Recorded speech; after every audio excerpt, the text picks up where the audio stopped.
The Adventure of the Bruce-Partington Plans. Arthur Conan Doyle. And the third week of November, in the year 1895, a dense yellow fog settled down upon London.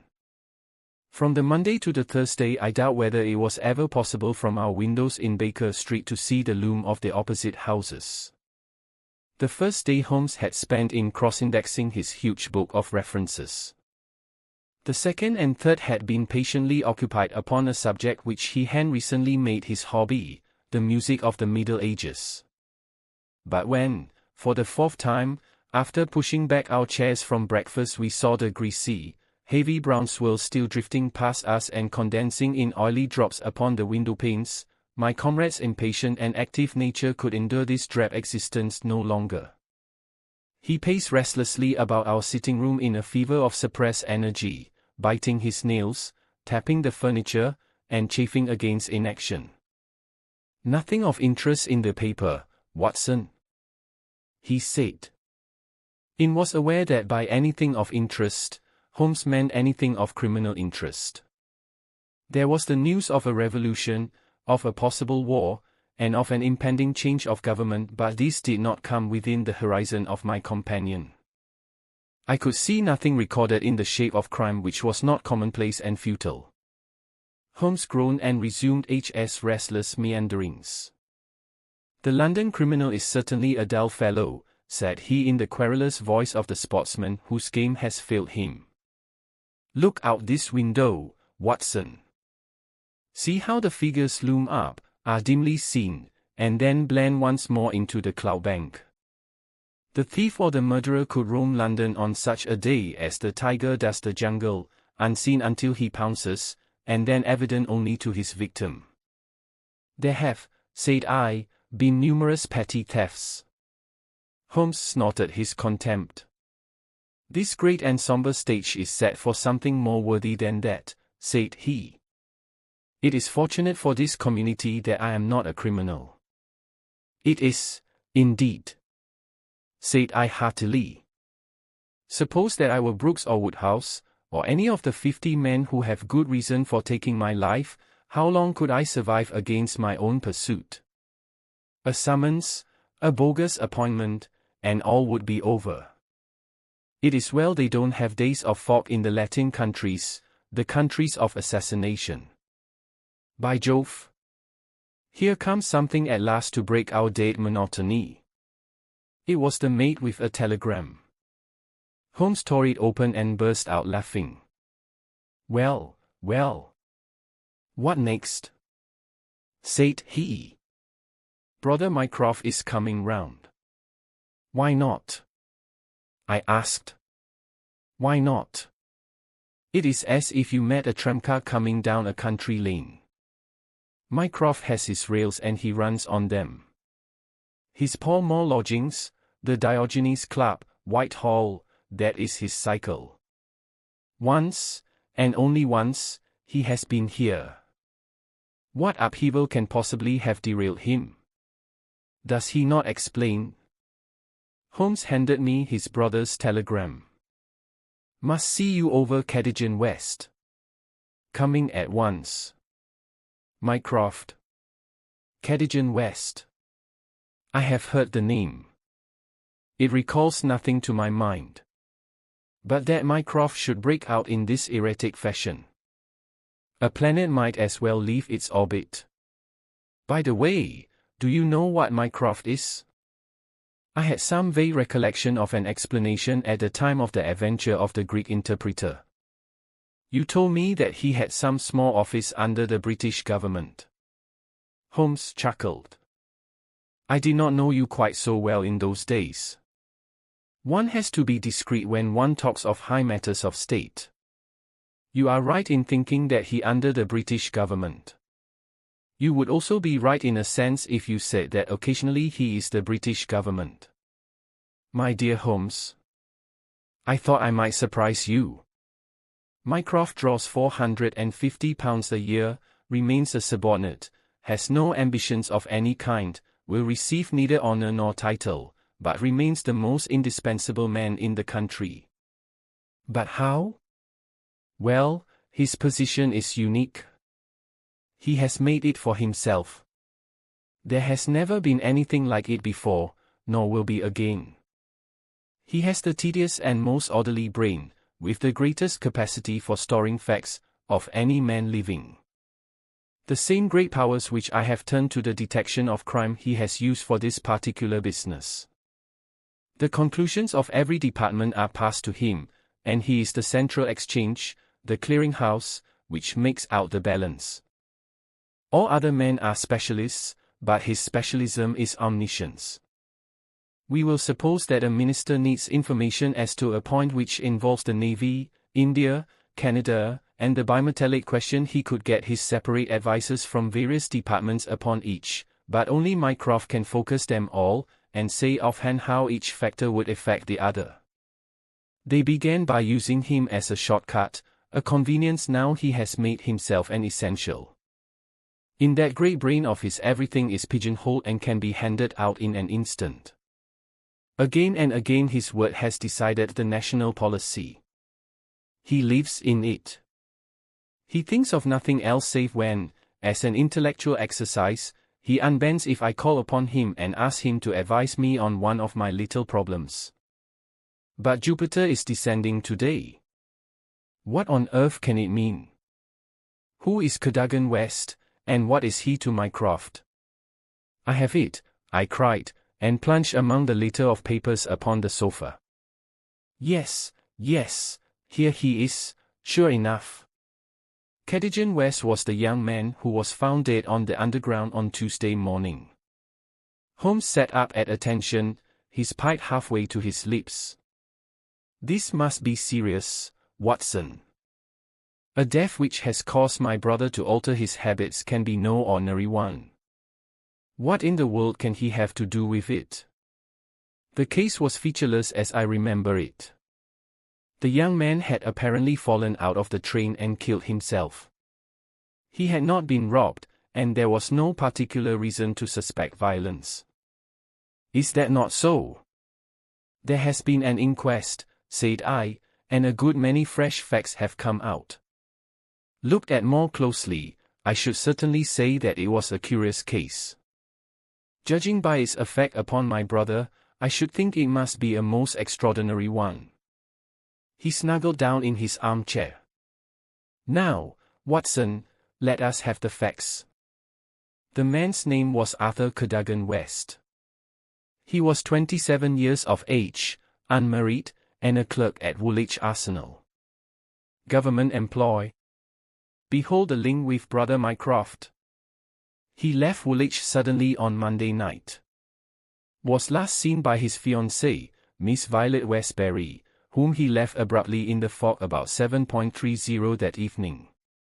There was no quarrel between them and she can give no motive for his action. The next thing heard of him was when his dead body was discovered by a platelayer named Mason, just outside Aldgate Station on the Underground system in London. When? The body was found at 6 on Tuesday morning.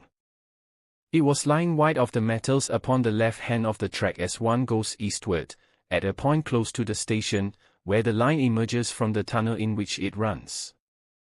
The head was badly crushed, an injury which might well have been caused by a fall from the train. The body could only have come on the line in that way. Had it been carried down from any neighboring street, it must have passed the station barriers, where a collector is always standing. This point seems absolutely certain. Very good. The case is definite enough. The man, dead or alive, either fell or was precipitated from a train. So much is clear to me. Continue. The trains which traverse the lines of rail beside which the body was found are those which run from west to east, some being purely metropolitan, and some from Willesden and outlying junctions. It can be stated for certain that this young man, when he met his death, was travelling in this direction at some late hour of the night, but at what point he entered the train it is impossible to state. His ticket, of course, would show that. There was no ticket in his pockets. No ticket. Dear me, Watson, this is really very singular. According to my experience, it is not possible to reach the platform of a metropolitan train without exhibiting one's ticket. Presumably, then, the young man had one. Was it taken from him in order to conceal the station from which he came? It is possible. Or did he drop it in the carriage? That is also possible. But the point is of curious interest. I understand that there was no sign of robbery. Apparently not. There is a list here of his possessions. His purse contained £2.15. He had also a checkbook on the Woolwich branch of the Capital and Counties Bank. Through this his identity was established. There were also 2 dress circle tickets for the Woolwich Theatre, dated for that very evening. Also a small packet of technical papers. Holmes gave an exclamation of satisfaction. There we have it at last, Watson. British Government, Woolwich. Arsenal, technical papers, brother Mycroft, the chain is complete. But here he comes, if I am not mistaken, to speak for himself. A moment later the tall and portly form of Mycroft Holmes was ushered into the room.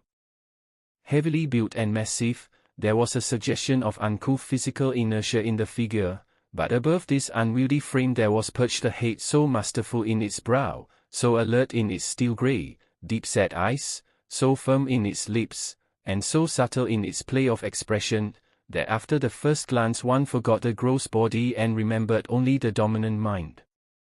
At his heels came our old friend Lestrade, of Scotland Yard, thin and austere. The gravity of both their faces foretold some weighty quest. The detective shook hands without a word. Mycroft Holmes struggled out of his overcoat and subsided into an armchair. "A most annoying business, Sherlock," said he. "I extremely dislike altering my habits, but the powers that be would take no denial. In the present state of Siam it is most awkward that I should be away from the office. But it is a real crisis. I have never seen the Prime Minister so upset. As to the Admiralty, it is buzzing like an overturned beehive. Have you read up the case?" "We have just done so." "What were the technical papers?" "Oh, that's the point. Fortunately, it has not come out. The press would be furious if it did. The papers which this wretched youth had in his pocket were the plans of the Bruce-Partington submarine." Mycroft Holmes spoke with a solemnity which showed his sense of the importance of the subject. His brother and I sat expectant. "Surely you have heard of it?" "I thought everyone had heard of it. Only as a name. Its importance can hardly be exaggerated. It has been the most jealously guarded of all government secrets. You may take it from me that naval warfare becomes impossible within the radius of a Bruce-Partington's operation. 2 years ago a very large sum was smuggled through the estimates and was expended in acquiring a monopoly of the invention. Every effort has been made to keep the secret. The plans, which are exceedingly intricate, comprising some 30 separate patents, each essential to the working of the whole, are kept in an elaborate safe in a confidential office adjoining the arsenal, with burglar-proof doors and windows. Under no conceivable circumstances were the plans to be taken from the office. If the chief constructor of the Navy desired to consult them, even he was forced to go to the Woolwich office for the purpose. And yet here we find them in the pocket of a dead junior clerk in the heart of London. From an official point of view it's simply awful. But you have recovered them? No, Sherlock, no. That's the pinch. We have not. 10 papers were taken from Woolwich. There were 7 in the pocket of Cadogan West. The 3 most essential are gone, stolen, vanished. You must drop everything, Sherlock. Never mind your usual petty puzzles of the police court. It's a vital international problem that you have to solve. Why did Cadogan West take the papers? Where are the missing ones? How did he die? How came his body where it was found? How can the evil be set right? Find an answer to all these questions, and you will have done good service for your country. Why do you not solve it yourself, Mycroft? You can see as far as I. Possibly, Sherlock. But it is a question of getting details. Give me your details, and from an armchair I will return you an excellent expert opinion. But to run here and run there, to cross-question railway guards, and lie on my face with a lens to my eye, it is not my métier. No, you are the one man who can clear the matter up. If you have a fancy to see your name in the next honours list, my friend smiled and shook his head. I play the game for the game's own sake, said he. But the problem certainly presents some points of interest, and I shall be very pleased to look into it. Some more facts, please. I have jotted down the more essential ones upon this sheet of paper, together with a few addresses which you will find of service. The actual official guardian of the papers is the famous government expert, Sir James Walter, whose decorations and subtitles fill 2 lines of a book of reference. He has grown grey in the service, is a gentleman, a favoured guest in the most exalted houses, and, above all, a man whose patriotism is beyond suspicion. He is one of 2 who have a key of the safe. I may add that the papers were undoubtedly in the office during working hours on Monday, and that Sir James left for London about 3 o'clock taking his key with him. He was at the house of Admiral Sinclair at Berkeley Square during the whole of the evening when this incident occurred. Has the fact been verified? Yes, his brother, Colonel Valentine Walter, has testified to his departure from Woolwich, and Admiral Sinclair to his arrival in London, so Sir James is no longer a direct factor in the problem. Who was the other man with a key? The senior clerk and draftsman, Mr. Sidney Johnson. He is a man of 40, married, with 5 children. He is a silent, morose man, but he has, on the whole, an excellent record in the public service. He is unpopular with his colleagues, but a hard worker. According to his own account, corroborated only by the word of his wife, he was at home the whole of Monday evening after office hours, and his key has never left the watch chain upon which it hangs. Tell us about Cadogan West. He has been 10 years in the service and has done good work. He has the reputation of being hot-headed and imperious, but a straight, honest man. We have nothing against him. He was next Sidney Johnson in the office. His duties brought him into daily, personal contact with the plans. No one else had the handling of them. Who locked up the plans that night? Mr. Sidney Johnson, the senior clerk. Well, it is surely perfectly clear who took them away.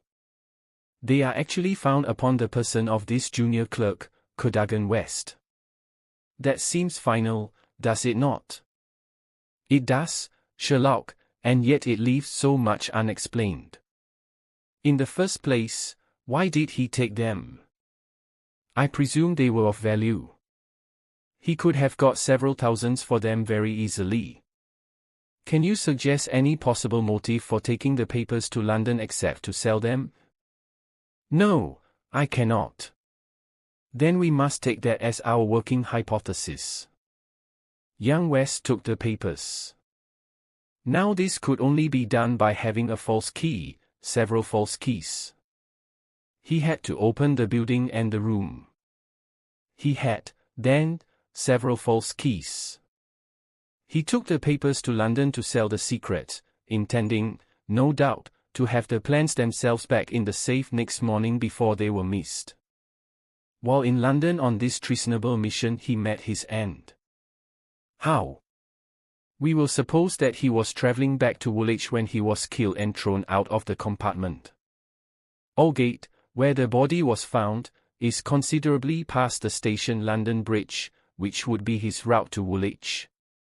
Many circumstances could be imagined under which he would pass London Bridge. There was someone in the carriage, for example, with whom he was having an absorbing interview. This interview led to a violent scene in which he lost his life. Possibly he tried to leave the carriage, fell out on the line, and so met his end. The other closed the door. There was a thick fog, and nothing could be seen. No better explanation can be given with our present knowledge, and yet consider, Sherlock, how much you leave untouched. We will suppose, for argument's sake, that young Cadogan West had determined to convey these papers to London. He would naturally have made an appointment with the foreign agent and kept his evening clear. Instead of that, he took 2 tickets for the theatre, escorted his fiancée halfway there, and then suddenly disappeared. A blind, said Lestrade, who had sat listening with some impatience to the conversation. A very singular one. That is objection no.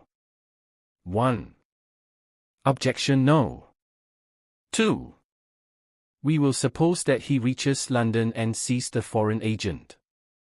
He must bring back the papers before morning or the loss will be discovered. He took away 10. Only 7 were in his pocket.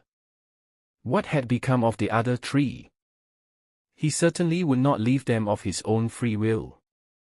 Then, again, where is the price of his treason? One would have expected to find a large sum of money in his pocket. It seems to me perfectly clear, said Lestrade. I have no doubt at all as to what occurred. He took the papers to sell them. He saw the agent. They could not agree as to price. He started home again, but the agent went with him. In the train the agent murdered him, took the more essential papers, and threw his body from the carriage. That would account for everything, would it not? Why had he no ticket? The ticket would have shown which station was nearest the agent's house. Therefore he took it from the murdered man's pocket. Good, Lestrade, very good, said Holmes. Your theory holds together. But if this is true, then the case is at an end.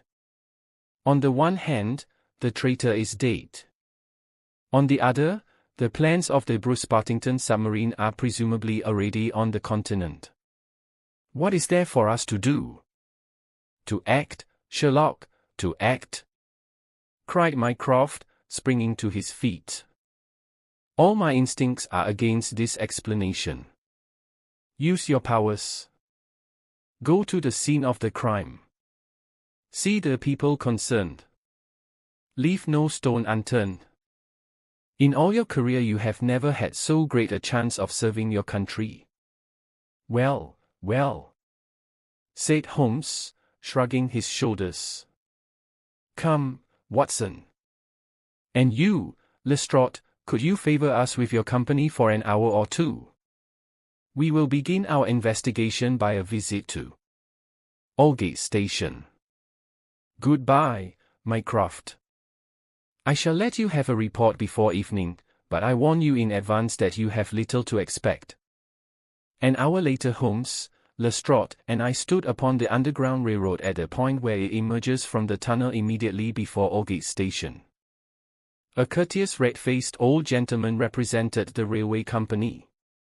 This is where the young man's body lay, said he, indicating a spot about 3 feet from the metals. It could not have fallen from above, for these, as you see, are all blank walls. Therefore, it could only have come from a train, and that train, so far as we can trace it, must have passed about midnight on Monday. Have the carriages been examined for any sign of violence? There are no such signs, and no ticket has been found. No record of a door being found open. None. We have had some fresh evidence this morning, said Lestrade. A passenger who passed Aldgate in an ordinary metropolitan train about 11:40 on Monday night declares that he heard a heavy thud, as of a body striking the line, just before the train reached the station. There was dense fog, however, and nothing could be seen. He made no report of it at the time. Why, Whatever is the matter with Mr. Holmes? My friend was standing with an expression of strained intensity upon his face, staring at the railway metals where they curved out of the tunnel. Aldgate is a junction, and there was a network of points. On these his eager, questioning eyes were fixed, and I saw on his keen, alert face that tightening of the lips, that quiver of the nostrils, and concentration of the heavy, tufted brows which I knew so well. Points, he muttered, the points. What of it? What do you mean? I suppose there are no great number of points on a system such as this? No, they are very few. And a curve, too. Points, and a curve. By Jove! If it were only so. What is it, Mr. Holmes? Have you a clue? An idea, an indication, no more. But the case certainly grows in interest. Unique, perfectly unique, and yet why not? I do not see any indications of bleeding on the line. There were hardly any. But I understand that there was a considerable wound. The bone was crushed, but there was no great external injury. And yet one would have expected some bleeding. Would it be possible for me to inspect the train which contained the passenger who heard the thud of a fall in the fog? I fear not, Mr. Holmes. The train has been broken up before now, and the carriages redistributed. I can assure you, Mr. Holmes, said Lestrade, that every carriage has been carefully examined. I saw to it myself. It was one of my friend's most obvious weaknesses that he was impatient with less alert intelligences than his own. Very likely, said he, turning away. As it happens, it was not the carriages which I desired to examine. Watson, we have done all we can here. We need not trouble you any further, Mr. Lestrade. I think our investigations must now carry us to Woolwich. At London Bridge, Holmes wrote a telegram to his brother, which he handed to me before dispatching it. It ran thus. See some light in the darkness, but it may possibly flicker out. Meanwhile, please send by messenger, to await return at Baker Street, a complete list of all foreign spies or international agents known to be in England, with full address. Sherlock. That should be helpful, Watson, he remarked as we took our seats in the Woolwich train. We certainly owe Brother Mycroft a debt for having introduced us to what promises to be a really very remarkable case. His eager face still wore that expression of intense and high-strung energy, which showed me that some novel and suggestive circumstance had opened up a stimulating line of thought. See the foxhound with hanging ears and drooping tail as it lolls about the kennels, and compare it with the same hound as, with gleaming eyes and straining muscles, it runs upon a breast-high scent. Such was the change in Holmes since the morning. He was a different man from the limp and lounging figure in the mouse-colored dressing-gown who had prowled so restlessly only a few hours before round the fog-girt room. There is material here. There is scope, said he. I am dull indeed not to have understood its possibilities. Even now they are dark to me. The end is dark to me also, but I have hold of one idea which may lead us far. The man met his death elsewhere, and his body was on the roof of a carriage. On the roof. Remarkable, is it not? But consider the facts. Is it a coincidence that it is found at the very point where the train pitches and sways as it comes round on the points? Is not that the place where an object upon the roof might be expected to fall off? The points would affect no object inside the train.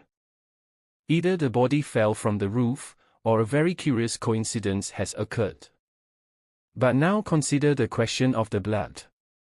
Of course, there was no bleeding on the line if the body had bled elsewhere. Each fact is suggestive in itself. Together they have a cumulative force. And the ticket, too. I cried. Exactly. We could not explain the absence of a ticket. This would explain it. Everything fits together. But suppose it were so, we are still as far as ever from unraveling the mystery of his death. Indeed, it becomes not simpler but stranger. Perhaps, said Holmes, thoughtfully, perhaps. He relapsed into a silent reverie, which lasted until the slow train drew up at last in Woolwich Station. There he called a cab and drew Mycroft's paper from his pocket. We have quite a little round of afternoon calls to make, said he. I think that Sir James Walter claims our first attention. The house of the famous official was a fine villa with green lawns stretching down to the Thames. As we reached it, the fog was lifting, and a thin, watery sunshine was breaking through. A butler answered our ring. Sir James, sir, said he with solemn face. Sir James died this morning. Good heavens! Cried Holmes in amazement. How did he die? Perhaps you would care to step in, sir, and see his brother, Colonel Valentine? Yes, we had best do so. We were ushered into a dim-lit drawing-room, where an instant later we were joined by a very tall, handsome, light-bearded man of 50, the younger brother of the dead scientist. His wild eyes, stained cheeks, and unkempt hair all spoke of the sudden blow which had fallen upon the household. He was hardly articulate as he spoke of it. It was this horrible scandal, said he. My brother, Sir James, was a man of very sensitive honor, and he could not survive such an affair. It broke his heart. He was always so proud of the efficiency of his department, and this was a crushing blow. We had hoped that he might have given us some indications which would have helped us to clear the matter up. I assure you that it was all a mystery to him as it is to you and to all of us. He had already put all his knowledge at the disposal of the police. Naturally, he had no doubt that Cadogan West was guilty. But all the rest was inconceivable. You cannot throw any new light upon the affair? I know nothing myself save what I have read or heard.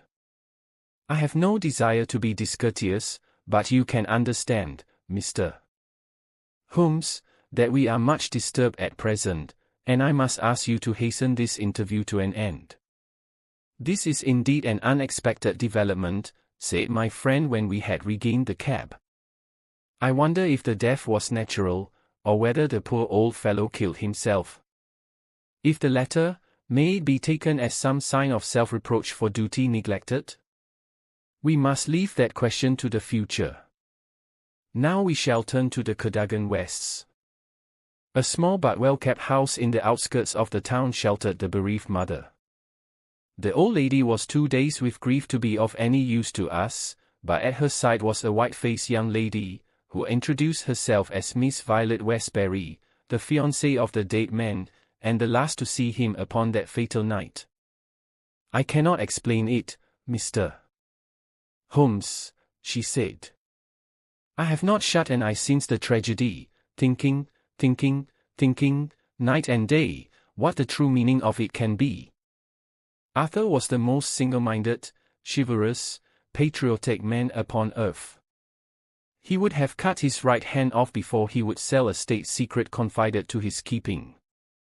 It is absurd, impossible, preposterous to anyone who knew him.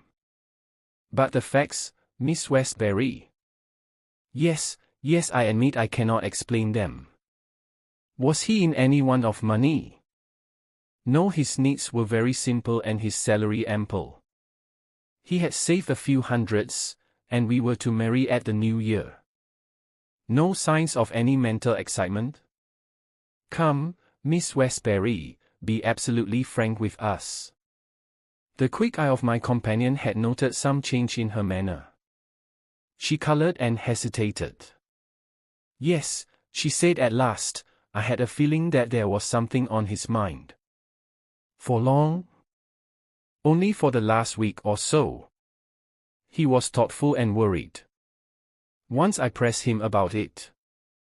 He admitted that there was something, and that it was concerned with his official life. "It is too serious for me to speak about, even to you," said he. I could get nothing more. Holmes looked grave.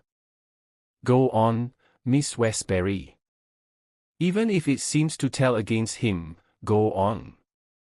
We cannot say what it may lead to." "Indeed, I have nothing more to tell. Once or twice it seemed to me that he was on the point of telling me something. He spoke one evening of the importance of the secret, and I have some recollection that he said that no doubt foreign spies would pay a great deal to have it." My friend's face grew graver still. "Anything else?" "He said that we were slack about such matters, that it would be easy for a traitor to get the plans." "Was it only recently that he made such remarks?" "Yes, quite recently." "Now tell us of that last evening." "We were to go to the theatre. The fog was so thick that a cab was useless. We walked, and our way took us close to the office. Suddenly he darted away into the fog. Without a word. He gave an exclamation, that was all. I waited, but he never returned. Then I walked home. Next morning, after the office opened, they came to inquire. About 12 o'clock we heard the terrible news. Oh, Mr. Holmes, if you could only save his honor. It was so much to him. Holmes shook his head sadly. "Come, Watson," said he, "our ways lie elsewhere. Our next station must be the office from which the papers were taken." It was black enough before against this young man, but our inquiries make it blacker, he remarked as the cab lumbered off. "His coming marriage gives a motive for the crime. He naturally wanted money. The idea was in his head, since he spoke about it. He nearly made the girl an accomplice in the treason by telling her his plans. It is all very bad. But surely, Holmes, character goes for something?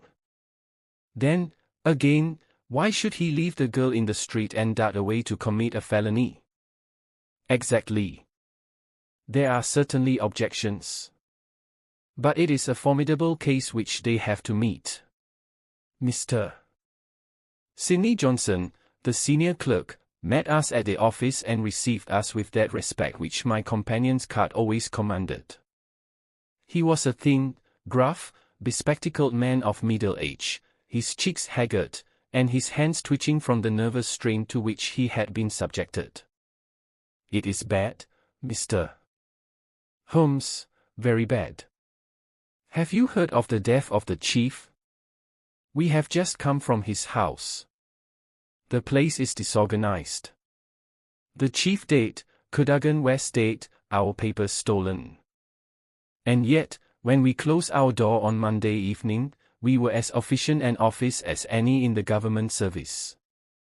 Good God, it's dreadful to think of. That West, of all men, should have done such a thing." "You are sure of his guilt, then?" "I can see no other way out of it. And yet I would have trusted him as I trust myself." "At what hour was the office closed on Monday?" "At 5. "Did you close it?" "I am always the last man out." "Where were the plans?" "In that safe. I put them there myself." "Is there no watchman to the building?" "There is, but he has other departments to look after as well. He is an old soldier and a most trustworthy man. He saw nothing that evening. Of course the fog was very thick. Suppose that Cadogan West wished to make his way into the building after hours, he would need 3 keys, would he not, before they could reach the papers?" "Yes, he would. The key of the outer door, the key of the office, and the key of the safe. Only Sir James Walter and you had those keys. I had no keys of the doors, only of the safe." Was Sir James a man who was orderly in his habits? Yes, I think he was. I know that so far as those 3 keys are concerned he kept them on the same ring. I have often seen them there. And that ring went with him to London? He said so. And your key never left your possession? Never. Then West, if he is the culprit, must have had a duplicate. And yet none was found upon his body. One other point. If a clerk in this office desired to sell the plans, would it not be simply to copy the plans for himself than to take the originals, as was actually done? It would take considerable technical knowledge to copy the plans in an effective way. But I suppose either Sir James, or you, or West has that technical knowledge? No doubt we had, but I beg you won't try to drag me into the matter, Mr. Holmes. What is the use of our speculating in this way when the original plans were actually found on West? Well, it is certainly singular that he should run the risk of taking originals if he could safely have taken copies, which would have equally served his turn. Singular, no doubt, and yet he did so. Every inquiry in this case reveals something inexplicable. Now there are 3 papers still missing. They are, as I understand, the vital ones. Yes, that is so. Do you mean to say that anyone holding these 3 papers, and without the 7 others, could construct a Bruce-Partington submarine? I reported to that effect to the Admiralty. But today I have been over the drawings again, and I am not so sure of it. The double valves with the automatic self-adjusting slots are drawn in one of the papers which have been returned. Until the foreigners had invented that for themselves they could not make the boat. Of course they might soon get over the difficulty. But the 3 missing drawings are the most important? Undoubtedly. I think, with your permission, I will now take a stroll round the premises. I do not recall any other question which I desired to ask. He examined the lock of the safe, the door of the room, and finally the iron shutters of the window. It was only when we were on the lawn outside that his interest was strongly excited. There was a laurel bush outside the window, and several of the branches bore signs of having been twisted or snapped. He examined them carefully with his lens, and then some dim and vague marks upon the earth beneath. Finally he asked the chief clerk to close the iron shutters, and he pointed out to me that they hardly met in the center, and that it would be possible for anyone outside to see what was going on within the room. The indications are ruined by 3 days' delay. They may mean something or nothing. Well, Watson, I do not think that Woolwich can help us further. It is a small crop which we have gathered. Let us see if we can do better in London. Yet we added 1 more sheaf to our harvest before we left Woolwich Station. The clerk in the ticket office was able to say with confidence that he saw Cadogan West, whom he knew well by sight, upon the Monday night, and that he went to London by the 8.15 to London Bridge. He was alone and took a single third-class ticket. The clerk was struck at the time by his excited and nervous manner. So shaky was he that he could hardly pick up his change, and the clerk had helped him with it. A reference to the timetable showed that the 8.15 was the first train which it was possible for West to take after he had left the lady about 7.30. Let us reconstruct, Watson, said Holmes after half an hour of silence. I am not aware that in all our joint researches we have ever had a case which was more difficult to get at. Every fresh advance which we make only reveals a fresh reach beyond. And yet we have surely made some appreciable progress. The effect of our inquiries at Woolwich has in the main been against young Cadogan West, but the indications at the window would lend themselves to a more favorable hypothesis. Let us suppose, for example, that he had been approached by some foreign agent. It might have been done under such pledges as would have prevented him from speaking of it, and yet would have affected his thoughts in the direction indicated by his remarks to his fiancée. Very good. We will now suppose that as he went to the theatre with the young lady he suddenly, in the fog, caught a glimpse of this same agent going in the direction of the office. He was an impetuous man, quick in his decisions. Everything gave way to his duty. He followed the man, reached the window, saw the abstraction of the documents, and pursued the thief.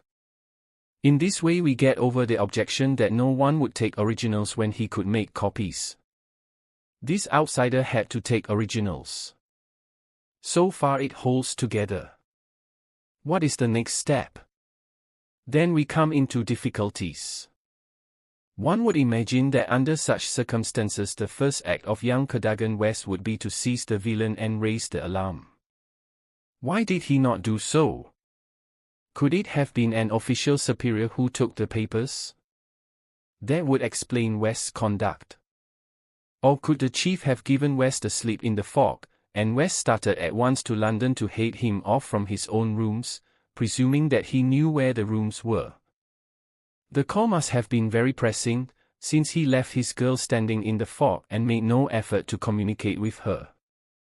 Our scent runs cold here, and there is a vast gap between either hypothesis and the laying of West's body, with 7 papers in his pocket, on the roof of a metropolitan train. My instinct now is to work from the other end. If Mycroft has given us the list of addresses, we may be able to pick our man and follow 2 tracks instead of 1. Surely enough, a note awaited us at Baker Street. A government messenger had brought it post-haste.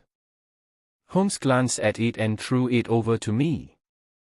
There are numerous small fry, but few who would handle so big an affair. The only men worth considering are Adolphe Meyer, of 13 Great George Street, Westminster Lewis, Louisiana Rothier, of Camden Mansions, Notting Hill, and Hugo Oberstein, 13 Caulfield Gardens, Kensington. The latter was known to be in town on Monday and is now reported as having left. Glad to hear you have seen some light. The cabinet awaits your final report with the utmost anxiety. Urgent representations have arrived from the very highest quarter. The whole force of the state is at your back if you should need it. Mycroft. I'm afraid, said Holmes, smiling, that all the Queen's horses and all the Queen's men cannot avail in this matter. He had spread out his big map of London and leaned eagerly over it.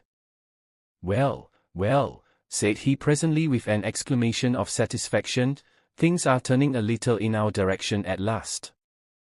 Why, Watson, I do honestly believe that we are going to pull it off, after all. He slapped me on the shoulder with a sudden burst of hilarity. I am going out now. It is only a reconnaissance. I will do nothing serious without my trusted comrade and biographer at my elbow. Do you stay here, and the odds are that you will see me again in an hour or 2.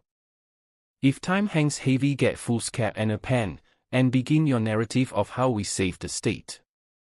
I felt some reflection of his elation in my own mind, for I knew well that he would not depart so far from his usual austerity of demeanor unless there was good cause for exultation.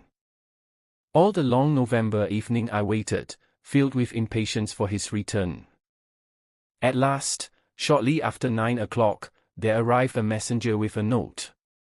Am dining at Goldini's restaurant, Gloucester Road, Kensington. Please come at once and join me there. Bring with you a jammy, a dark lantern, a chisel, and a revolver. S.H. It was a nice equipment for a respectable citizen to carry through the dim, fog-draped streets. I stowed them all discreetly away in my overcoat and drove straight to the address given. There sat my friend at a little round table near the door of the garish Italian restaurant. Have you had something to eat? Then join me in a coffee and curacao. Try one of the proprietor's cigars. They are less poisonous than one would expect. Have you the tools? They are here, in my overcoat. Excellent. Let me give you a short sketch of what I have done, with some indication of what we are about to do. Now it must be evident to you, Watson, that this young man's body was placed on the roof of the train. That was clear from the instant that I determined the fact that it was from the roof, and not from a carriage, that he had fallen. Could it not have been dropped from a bridge? I should say it was impossible. If you examine the roofs you will find that they are slightly rounded, and there is no railing round them. Therefore, we can say for certain that young Cadogan West was placed on it. How could he be placed there? That was the question which we had to answer. There is only one possible way. You are aware that the underground runs clear of tunnels at some points in the West End. I had a vague memory that as I have travelled by it I have occasionally seen windows just above my head. Now, suppose that a train halted under such a window, would there be any difficulty in laying a body upon the roof? It seems most improbable. We must fall back upon the old axiom that when all other contingencies fail, whatever remains, however improbable, must be the truth. Here all other contingencies have failed. When I found that the leading international agent, who had just left London, lived in a row of houses which abutted upon the underground, I was so pleased that you were a little astonished at my sudden frivolity. Oh, that was it, was it? Yes, that was it. Mr. Hugo Oberstein, of 13 Caulfield Gardens, had become my objective. I began my operations at Gloucester Road Station, where a very helpful official walked with me along the track and allowed me to satisfy myself not only that the backstair windows of Caulfield Gardens open on the line but the even more essential fact that, owing to the intersection of one of the larger railways, the underground trains are frequently held motionless for some minutes at that very spot. Splendid, Holmes. You have got it. So far, Watson. We advance, but the goal is afar. Well, having seen the back of Caulfield Gardens, I visited the front and satisfied myself that the bird was indeed flown. It is a considerable house, unfurnished, so far as I could judge, in the upper rooms. Oberstein lived there with a single valet, who was probably a confederate entirely in his confidence. We must bear in mind that Oberstein has gone to the continent to dispose of his booty, but not with any idea of flight, for he had no reason to fear a warrant, and the idea of an amateur domiciliary visit would certainly never occur to him. Yet that is precisely what we are about to make. Could we not get a warrant and legalize it? Hardly on the evidence. What can we hope to do? We cannot tell what correspondence may be there. I don't like it, Holmes. My dear fellow, you shall keep watch in the street. I'll do the criminal part. It's not a time to stick at trifles. Think of Mycroft's note, of the Admiralty, the Cabinet, the exalted person who waits for news. We are bound to go. My answer was to rise from the table. You are right, Holmes. We are bound to go. He sprang up and shook me by the hand. I knew you would not shrink at the last, said he, and for a moment I saw something in his eyes which was nearer to tenderness than I had ever seen. The next instant he was his masterful, practical self once more. It is nearly half a mile, but there is no hurry. Let us walk, said he. Don't drop the instruments, I beg. Your arrest as a suspicious character would be a most unfortunate complication. Caulfield Gardens was one of those lines of flat-faced pillared and porticoed houses which are so prominent a product of the Middle Victorian epoch in the West End of London. Next door there appeared to be a children's party, for the merry buzz of young voices and the clatter of a piano resounded through the night. The fog still hung about and screened us with its friendly shade. Holmes had lit his lantern and flashed it upon the massive door. This is a serious proposition, said he. It is certainly bolted as well as locked. We would do better in the area. There is an excellent archway down yonder in case a too zealous policeman should intrude. Give me a hand, Watson, and I'll do the same for you. A minute later we were both in the area. Hardly had we reached the dark shadows before the step of the policeman was heard in the fog above. As its soft rhythm died away, Holmes set to work upon the lower door. I saw him stoop and strain until with a sharp crash it flew open. We sprang through into the dark passage, closing the area door behind us. Holmes led the way up the curving, uncarpeted stair. His little fan of yellow light shone upon a low window. Here we are, Watson, this must be the one. He threw it open, and as he did so there was a low, harsh murmur, growing steadily into a loud roar as a train dashed past us in the darkness. Holmes swept his light along the windowsill. It was thickly coated with soot from the passing engines, but the black surface was blurred and rubbed in places. You can see where they rested the body. Hello, Watson. What is this? There can be no doubt that it is a blood mark. He was pointing to faint discolorations along the woodwork of the window. Here it is on the stone of the stair also. The demonstration is complete. Let us stay here until a train stops. We had not long to wait. The very next train roared from the tunnel as before, but slowed in the open, and then, with a creaking of brakes, pulled up immediately beneath us. It was not 4 feet from the window ledge to the roof of the carriages. Holmes softly closed the window. So far we are justified, said he. What do you think of it, Watson? A masterpiece. You have never risen to a greater height. I cannot agree with you there. From the moment that I conceived the idea of the body being upon the roof, which surely was not a very abstruse one, all the rest was inevitable. If it were not for the grave interests involved, the affair up to this point would be insignificant. Our difficulties are still before us. But perhaps we may find something here which may help us. We had ascended the kitchen stair and entered the suite of rooms upon the first floor. One was a dining room, severely furnished and containing nothing of interest. A second was a bedroom, which also drew blank. The remaining room appeared more promising, and my companion settled down to a systematic examination. It was littered with books and papers, and was evidently used as a study. Swiftly and methodically Holmes turned over the contents of drawer after drawer and cupboard after cupboard, but no gleam of success came to brighten his austere face. At the end of an hour he was no further than when he started. The cunning dog has covered his tracks, said he. He has left nothing to incriminate him. His dangerous correspondence has been destroyed or removed. This is our last chance. It was a small tin cash box which stood upon the writing desk. Holmes pried it open with his chisel. Several rolls of paper were within, covered with figures and calculations, without any note to show to what they referred.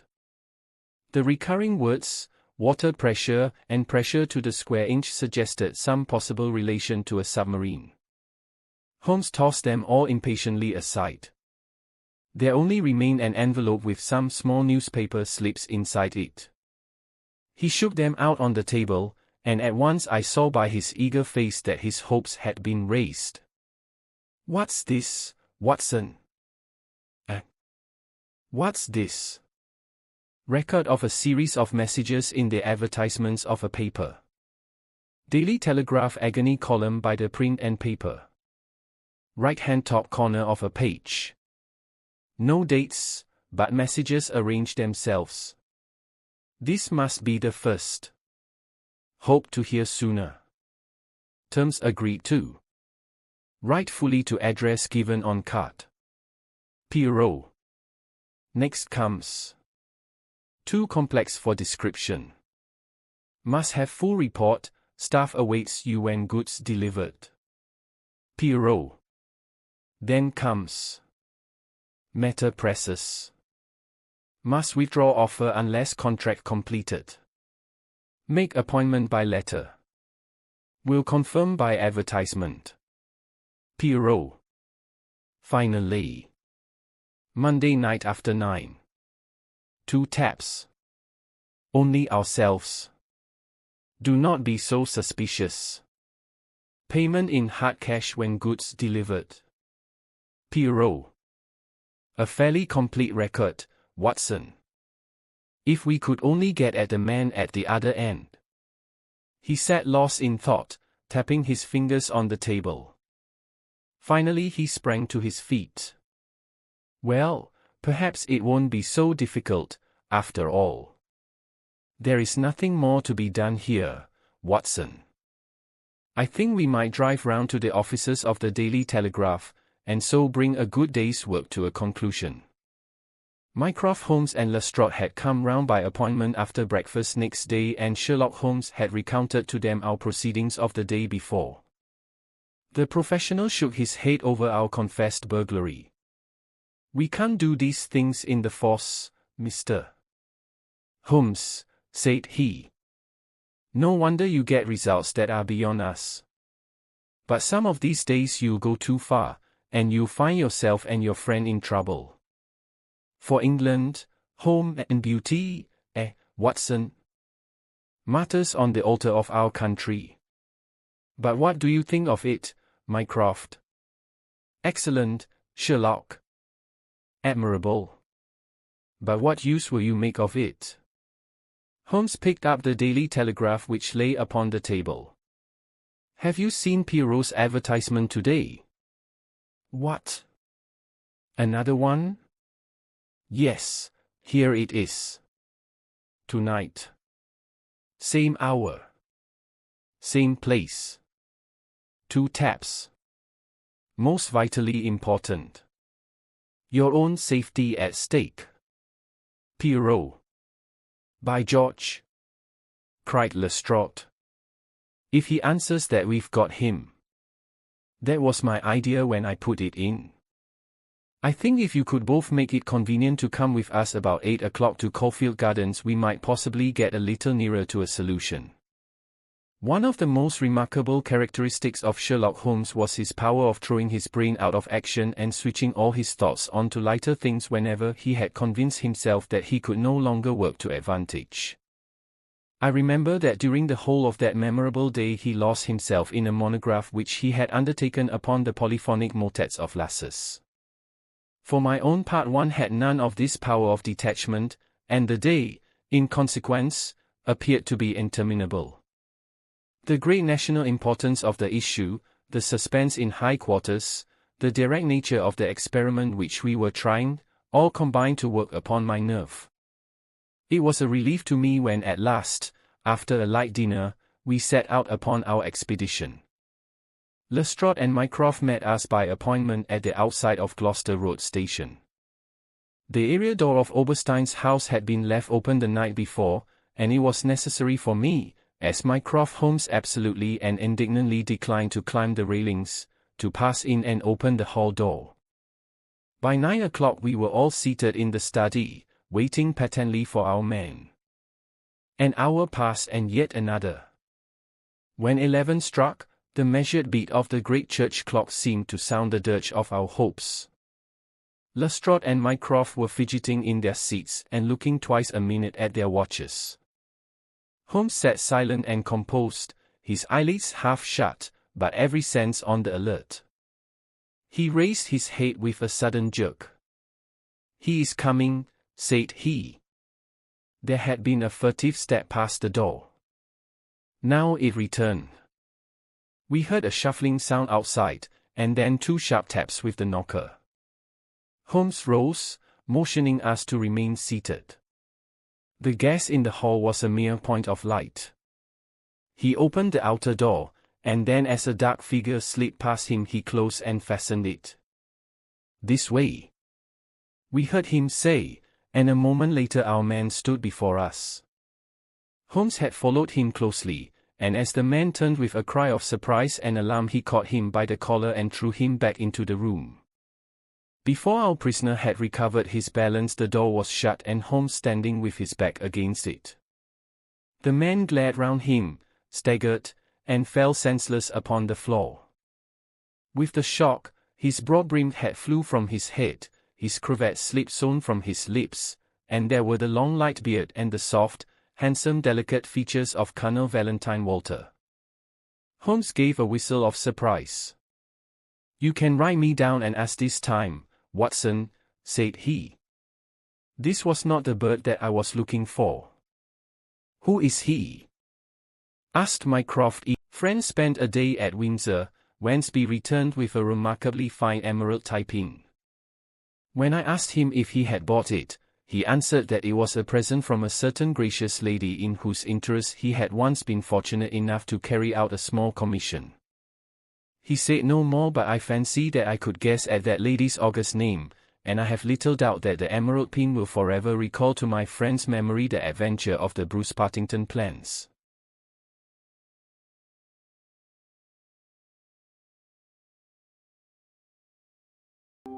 One mystery ends, another begins. Subscribe, and we'll see you in the next story.